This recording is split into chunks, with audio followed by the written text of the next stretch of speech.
The M4 Sherman and the T-34-85 were not designed to be ideal tanks. They were designed to be ideal answers.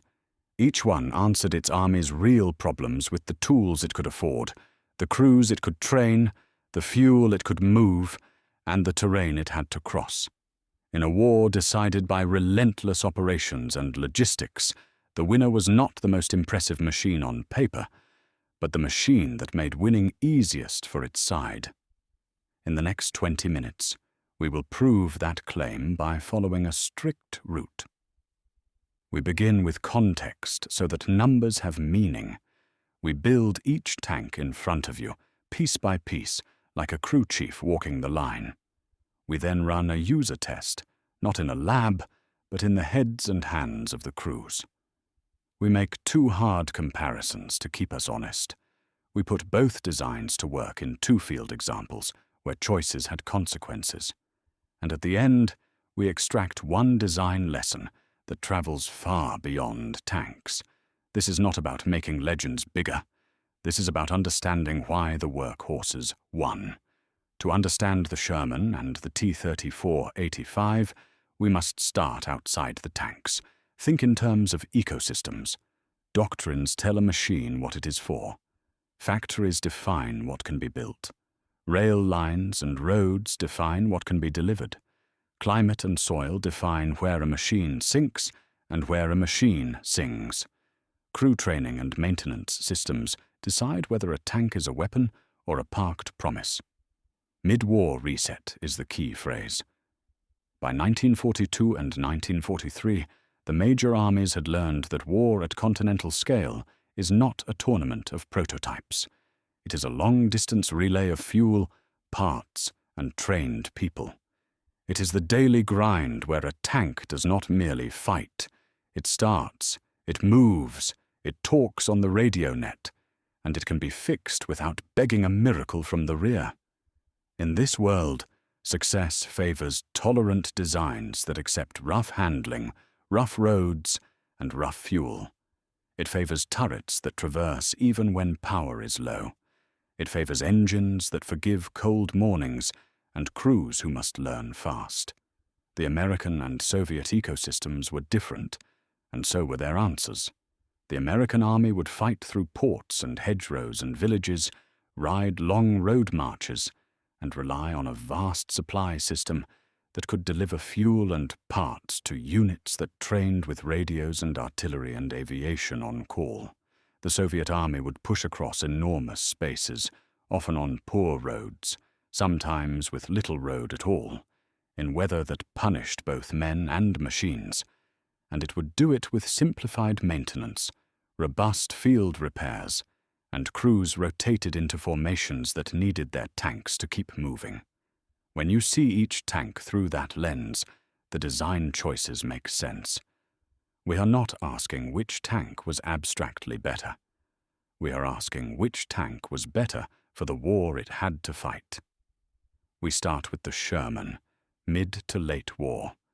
Picture a medium tank with a welded hull and a turret that grew to accept the 76mm gun.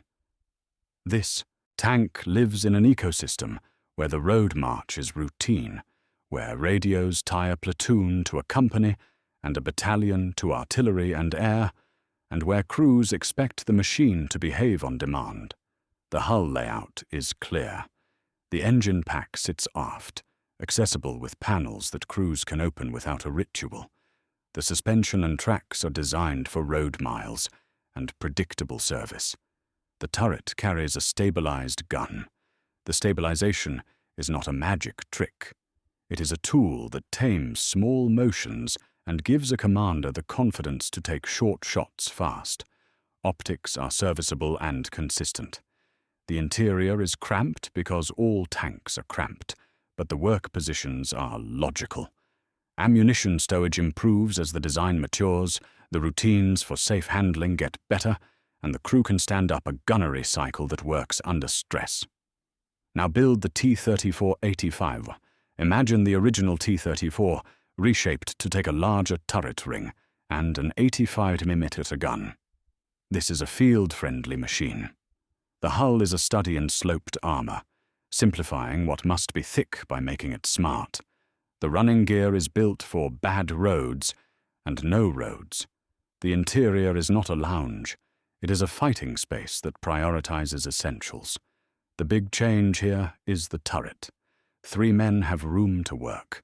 The commander can command. The 8.5 gives the crew reach and confidence. The engine is a diesel that drinks less for the work it does, and the air filtration system is meant to live in dust and mud and snow. Repairs in the field are a matter of routine, not a prayer. In short, the T-34-85 is engineered to be tolerated by conditions and by maintenance crews under pressure. Both tanks live in families. Each has variants and improvements. But for our purposes, we hold the lens steady on the mid to late war versions that most clearly show their army's priorities.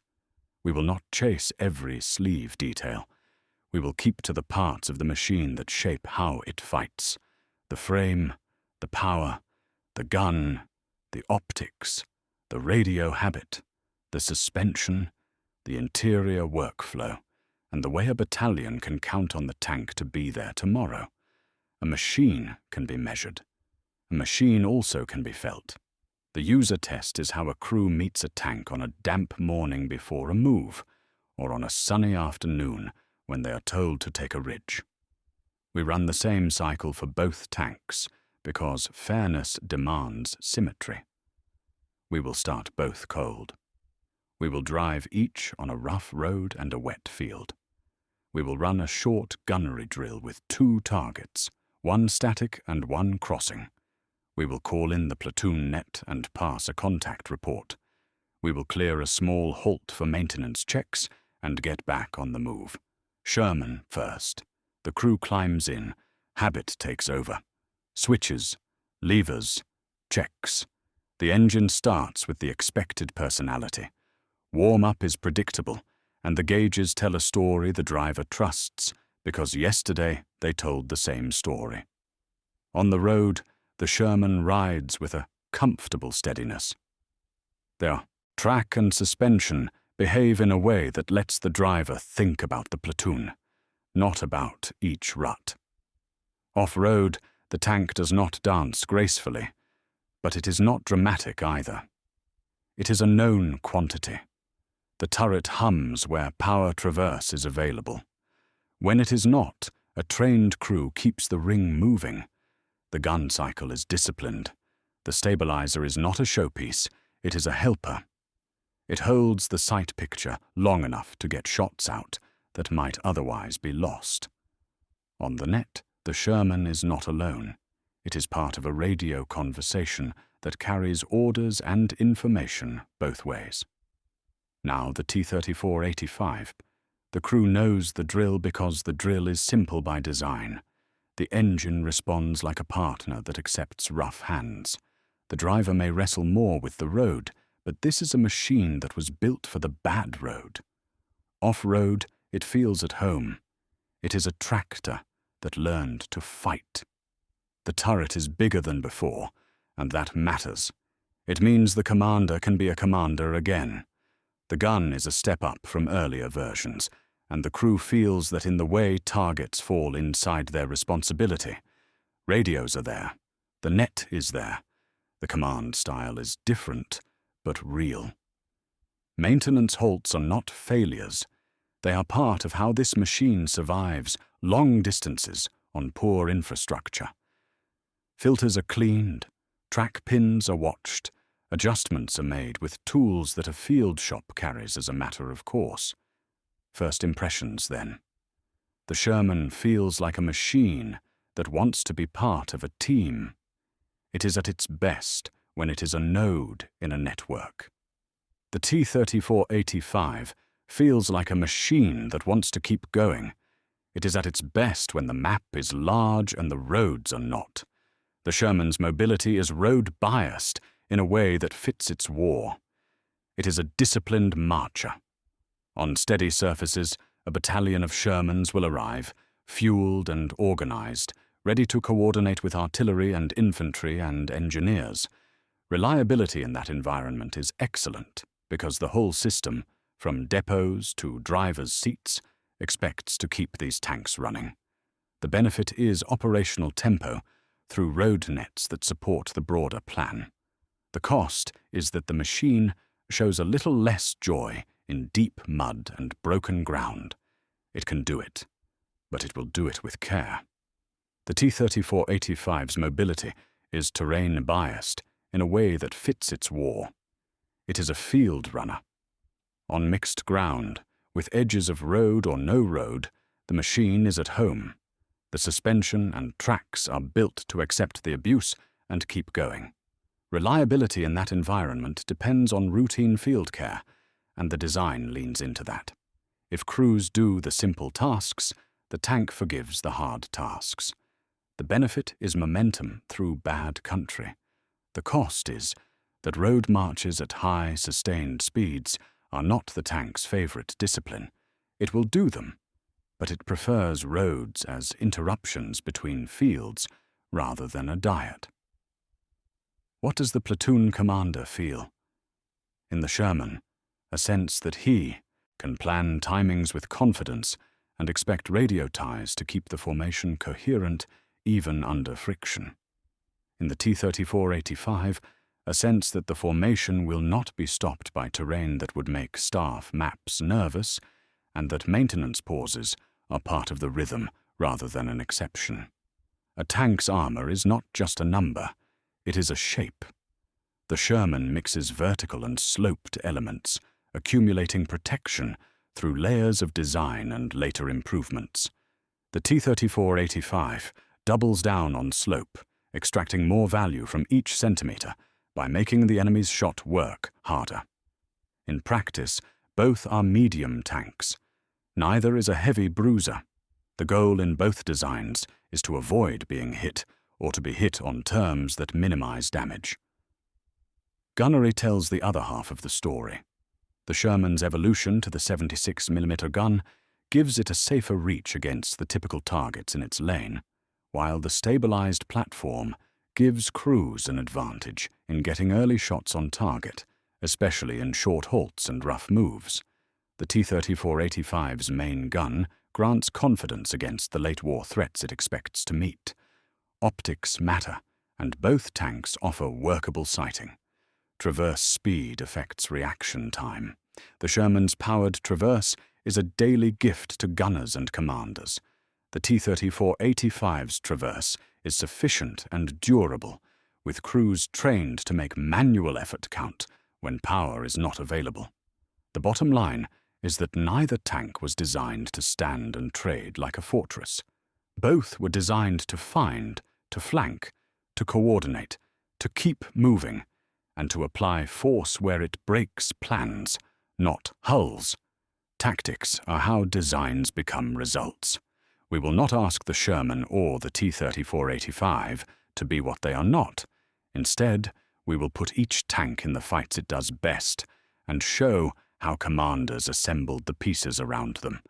Picture a medium tank battalion that understands combined arms. In a Sherman formation, the radio net is alive and reliable.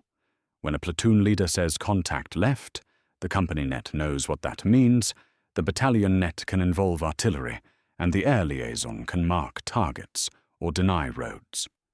The Sherman is part of that conversation by design. It benefits from smoke called on time. It benefits from engineers who open hedgerows or mark safe lanes. It benefits from infantry who clear the next barn so that the tank does not have to guess. The tank's job is not to be a hero. It is to be a lever that moves the fight with partners that multiply its strength. This is how a medium tank wins without pretending to be a heavy. Now picture a tank brigade that must move far, fast, with little help from good roads. In a T-34-85 formation, the plan expects rough ground, bad weather, and the need to cross rivers and ditches on short notice. The tank's role is to keep the momentum that the campaign needs. Smoke is used when available, but the primary weapon is speed and the refusal to be stalled by terrain. Engineers attach to help it a crossings and artillery supports on cue. But the core idea is simple. The column must roll. Maintenance is not a separate world. It is baked into each night's halt and each midday pause.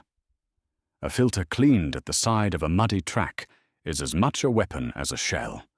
When the column is attacked, the tanks counter by maneuvering in ground that favors their running gear and their gunnery ranges. The tank is again not a hero. It is a component in an operation that values pace over spectacle. Both styles require discipline. Both punish improvisation without a plan. Both consistently reward commanders who know their machines and arrange fights to fit them. The takeaway is that the perfect tactic is the one that aligns your army's strengths with your tank's habits. We place a Sherman platoon near a bocage line with a village beyond.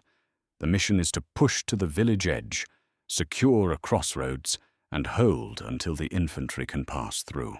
The problem is not the enemy heavy tank that may or may not be there. The problem is the hedge itself, the ditches, the tight lanes, the blind corners, and the farm walls that cut sight lines into small squares. The platoon leader builds the move as a series of short bounds, with radios maintaining contact at all times. Engineers are attached, ready with charges and dozer kits.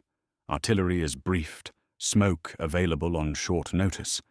The Shermans use their stabilization advantage in the stop short, shoot fast pattern. They are not trying to duel across long fields. They are trying to be first to put an accurate round where a threat appears for a second and then vanishes behind a hedge. The powered traverse shortens reaction time. The radios let the platoon share every sighting immediately. When one tank notes a potential anti-tank gun signature, the net pushes that information to the whole formation and to the artillery. Smoke is used to deny a killing field, while an engineer team opens a gap. A Sherman with a dozer kit noses up, shifts the geometry of the lane, and the platoon slides through in a staggered file. Notice what we are not doing. We are not asking the Sherman to be a battering ram without help. We are not asking it to guess alone. We are using the machine where its ecosystem shines. When the platoon reaches the village edge, they hold in depth. The infantry passes through, clears, and calls back the all clear. The Shermans refuel from trucks that somehow kept up through tiny roads, because that supply system was planned. The tanks live to fight again, because the plan treated them as partners, not soloists. The result is not a headline. It is a crossroads that now belongs to the battalion, and a lane of advance that did not cost a day. This is how workhorses win. We move east, deep into winter. A T-34-85 regiment is tasked to advance along secondary roads and frozen fields to seize a bridgehead before thaw threatens the ground. The mission is distance. The problem is everything that distance includes: cold starts that punish batteries, fuel that must be managed across poor routes, enemy rear guards that appear and fade, and the need to keep momentum day after day. The column starts before dawn. Engines come to life because crews know the cold routine and the machines are built to accept it. The road is bad and then gone, but the tanks do not mind. Frozen stubble, ditches, small gullies, half-ploughed tracks. All of it is the T-34-85's natural world. When a rear guard appears with a gun in ambush, the column does not stack up in panic. A pair of tanks peel off, taking a wide arc across ground that would look risky on a road map but is practical under their tracks. The 8.5 flats into action range. The gun does work. The column rolls again. At midday, a maintenance halt. Filters out, cleaned, tracks checked. A leaking hose replaced with a part a field truck carries, because the regiment's maintenance officer knows this route and this weather. Fuel is rationed with care, but the engine's appetite is measured for this campaign. The map shows rivers. Engineers move up. Bridges are found, patched, or bypassed with makeshift crossings. The key is not that everything goes right. The key is that when something goes wrong, the machine and the system absorb the shock. The regiment reaches the bridgehead at dusk on day 2. The tanks are dirty and tired, but present. They are where the plan needs them. The price was not paid in brilliance, but in routine. Maintenance done on schedule, crews trained to do their part, and a design that did not punish them for rough handling. This is how a workhorse turns distance into victory. We made one claim at the beginning. The Sherman and the T-34-85 were designed to be answers, not ideals. After context, after builds, after user tests, after 2 hard comparisons, and after 2 field examples, the claim stands. The Sherman is not the most dramatic tank of its era. It is a system machine. It shines when it is stitched into a radio net, when it has artillery to call and smoke to deploy, when its crews can trust stabilization for quick shots, and when supply lines can keep its fuel and parts on time.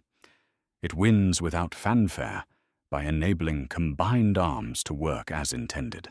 The T-34-85 is not a luxury machine. It is an endurance machine. It shines when ground is poor and the map is big, when crews can count on simple, robust routines, when the gun is enough and the fuel consumption and field repairs keep the formation rolling. It wins without spectacle by refusing to stop. Our single design lesson is this: optimize for the ecosystem, not for the duel. Tanks do not fight alone. They fight inside plans, on real ground, under real weather, with crews who have limits and logistics that have bottlenecks. The winner is the machine that is easy to keep in the fight. Both the Sherman and the T-34-85 were that machine for their armies. If you design like that, you do not build a myth. You build a victory.